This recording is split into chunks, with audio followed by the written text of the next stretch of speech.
ஒட்டடை அடித்ததும் தண்ணீரில் 2 பொருள் கலந்து தெளிச்சு விட்டுருங்க. மாத கணக்கில் வீட்டில் ஒரு தூசி இருக்காது.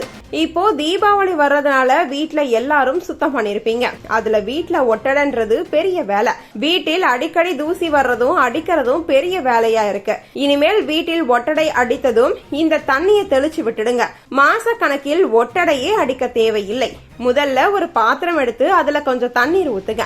அதுல பூஜைக்கு பயன்படுத்துற கற்பூரம் 2 நசுக்கி போடுங்க. அதுக்கு மேல பல் துளக்கிற பேஸ்ட கொஞ்சம் சேர்த்து நஞ்சா கலக்குங்க. அந்த கலவை ரொம்ப சுவாரஸ்யமான வாசனை கொடுக்கும். இப்போ ஒரு சுத்தமான துணி எடுத்து அந்த தண்ணீர்ல நனைச்சு பிழிஞ்சு வீட்டுல 8 கால் பூச்சிகள், எறும்புகள், வேறு சில பூச்சிகள் வரக்கூடிய மூலைகள்ல, சுவர் அடிப்பகுதியில, வாசல் அருகில மாதிரி இடங்கள்ல தேய்த்து விடுங்க. அப்போ அந்த வாசனைக்கு எந்த பூச்சியும் அருகே வராது. இப்படி வாரம் ஒரு தடவை செஞ்சுட்டா போதும். 8 கால் புழு, கரப்பான், கொசு எல்லாமே வாசனைக்கே தாங்க முடியாம ஓடி போயிடும். குறிப்பா குளியலறை மூளை, சமையலறை அடிப்பகுதி, வாசல் பக்கம்னு செய்யுங்க. வீடு முழுக்க சுத்தமா இருக்கும். வாசனையும் அருமையா இருக்கும். மார்க்கெட்ல வாங்குற ஸ்ப்ரே, பவுடர் எல்லாம் ரசாயனம் நிறைந்தது. அதை விட இதுதான் நம்ம வீட்டு நேச்சுரல் டிப்ஸ். நச்சில்லாம நம்ம குடும்பத்துக்கும் பாதுகாப்பா இருக்கும். இப்படி செஞ்சு பாருங்க.